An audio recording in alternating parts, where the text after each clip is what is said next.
Oh, honey, you won't believe the storm brewing inside Clarence's house. Forget red carpets, forget those official royal smiles. This was the kind of scene that made jaws drop and phones light up across the globe. Picture it, two sleek, blacked-out vehicles gliding silently through those iconic gates. First, King Charles himself, then just moments later, Prince Harry. That's it. No announcements, no press statements, just a father and son stepping into a room for the first time in almost 2 years. But don't be fooled, darling. This wasn't just about tea and small talk. No. This was history colliding with scandal, with heartbreak, with all those dirty secrets the palace never wants you to know. The last time these two locked eyes? Back in February 2024, right after Charles's cancer diagnosis. Since then, nothing. No holidays together, no Christmas warmth, not even a polite royal engagement to keep up appearances. Just silence. Cold, thick, suffocating silence. And in that silence, rumors piled up like tabloid covers at a newsstand. Whispers of betrayal, of distance, of conversations left unanswered. And now, out of nowhere, Harry shows up in London. He wasn't there for a family gathering. Oh no, he was booked for the Wellchild Awards and some charity appearances. But everyone was asking the same burning question. Would he dare see his father? Would Charles even let him in? And darling, the answer came crashing in like a plot twist straight out of a Netflix royal docuseries. Harry's car slipped into Clarence's house at 5:20 p.m. Quiet at first, almost unnoticeable. But once that footage hit the internet, boom. Explosions of chatter, speculation, and theories. Everyone wanted to know, was this the long-awaited royal reconciliation? Or just a PR chess move with the whole world as witness? Let's rewind for a second. To truly understand how explosive this moment was, you have to look back 5 long years. Remember 2020? The infamous royal exit? Meghan and Harry walking away from the firm? That was the spark that lit this ongoing bonfire. Since then, it's been one drama bomb after another. The Oprah interview? Iconic. The Spotify deal that went sour? Messy. The Netflix series? A headline factory. And Harry's memoir, Spare?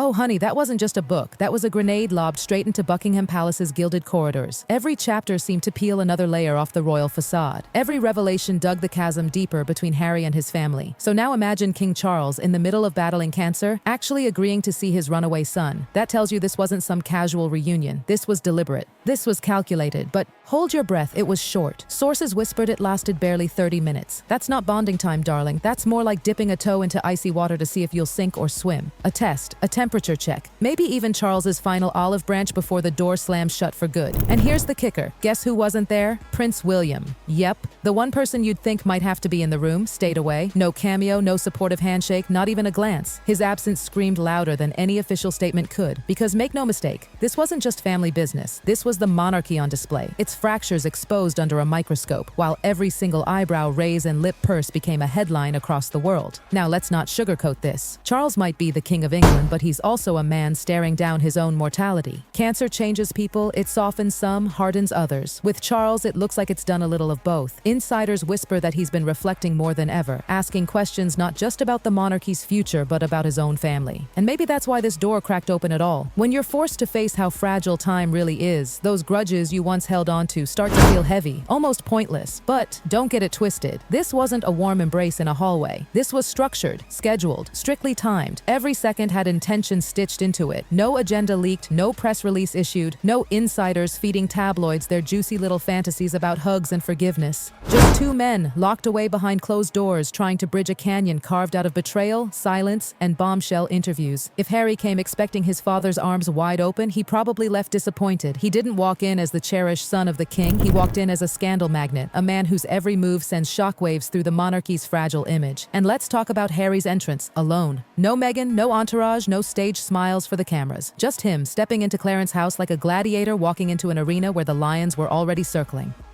For someone who once declared he had to escape the palace's toxicity, imagine how suffocating it must have felt to come crawling back, even briefly, into that gilded cage. Yet he did it. He showed up, and that move alone had everyone gasping. Now William. His absence was deafening, just a stone's throw away, yet not a single effort to pop in, to bridge even an inch of that canyon between brothers. Word is, William's fury hasn't cooled. It's calcified. Those interviews, that memoir, those steady bombshells Harry kept dropping like confetti, William sees them as betrayal etched in stone. If Charles was daring to play peacemaker, he's in for the fight of his life, because William is not ready to forgive. Not today, maybe not ever. And here's where the whispers get even juicier. Some royal watchers claim this entire sit-down wasn't about mending fences at all. No, darling, it was a test. A test of Harry's loyalty. Could he sit there, talk privately, and keep it sacred? Or would it be just another chapter in a future tell-all, another Netflix episode, another headline for the world to feast on? Because if Harry leaks so much as a hint, the whole thing would collapse into another PR disaster. Meanwhile, Harry's poker face was flawless, or maybe just unreadable. Cameras caught him arriving, stone serious, eyes giving away nothing. Charles, on the other hand, calm but distant. No smiles, no handshakes for the press. Just duty, discomfort, and decades of unresolved mess crammed into 30 tense minutes. Darling, you could practically cut the tension with a diamond-encrusted royal letter opener. Still, even if the meeting itself was stiff, the symbolism is impossible to ignore. For years, the whispers were cruel. Charles wasn't even taking Harry's calls. Messages left hanging, attempts to reconnect stonewalled. Yet this time, the gates opened. That counts for something. Maybe not everything, but something. It shows that no matter how frayed this rope is, there's still a single thread Charles hasn't let go of. Fragile, yes, but still there.